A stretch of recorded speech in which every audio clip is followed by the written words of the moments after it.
The topic for today's Bias Bash is Palin outrage over Martin Bashir's comments. Welcome now, Jim Pinkerton. He is contributing editor and writer of the American Conservative magazine and, of course, Fox News contributor. Jim, good to see you. Thank you. Good to see you. Good. So give us your thoughts. Well, I mean, as a lot of Fox viewers are aware, on November 15th, a week ago today, Martin Bashir, then MSNBC, said some truly horrific things about Sarah Palin involving defecation and urination, and I'll just leave it at that. He eventually apologized. It took 3 or 4 days, but he eventually apologized, although the media reaction, or lack thereof, including at MSNBC, has been quite interesting.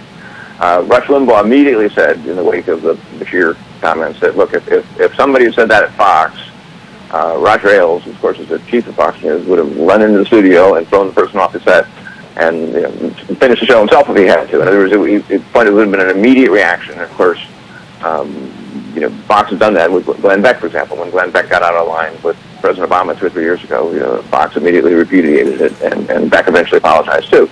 Now, however, it's different. The rules seem to be different here.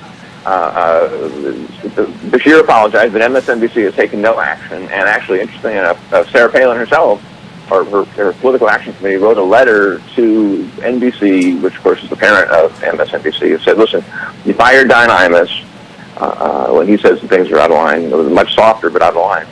You suspended Alec Baldwin, and he's probably not coming back in reality. And yet nothing's happened to Martin Bashir other than an apology. And one would think that the rule seems to be that if you attack blacks, as Don Imus did, you're fired. If you attack gays, as Alec Baldwin did, you're pretty much fired. And if you attack Sarah Palin, you apologize and move on. And there's been no reaction from MSNBC that I know of. Certainly no coordinated anything.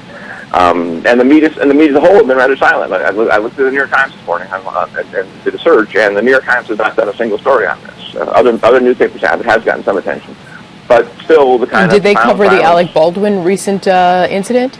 That did get attention because again, there you're attacking a protected group. Gays. White female conservatives are not a protected group, and so the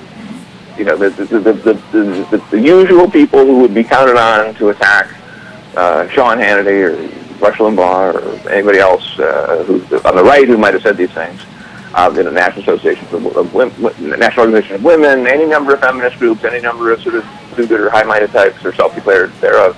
They've been so silent on this issue, and it's quite telling. I will give Joe. Is it possible, though? Excuse me, Jim, that now isn't aware of these remarks at this juncture? It's possible because if they relied on the New York Times, they'd never know about it. I don't think it's possible. And it's Fox News and conservative issues and Rush Limbaugh and media, websites such as Mediaite. Have been covering this and paying attention to it, and no, I think they just made a studied decision that it's not something they want to worry about.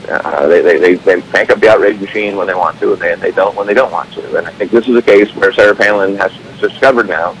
And it was nice to see Megyn Kelly had a segment on the story last night on her show.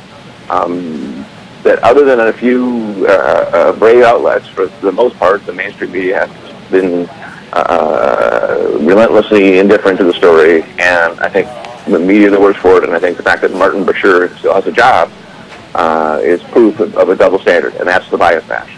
Well, just wanted to let everybody know that the letter you referenced that came from Sarah Pag is posted on Breitbart.com. So, Jim Pinkerton, thank you very much. Thank you. All right. And we want to remind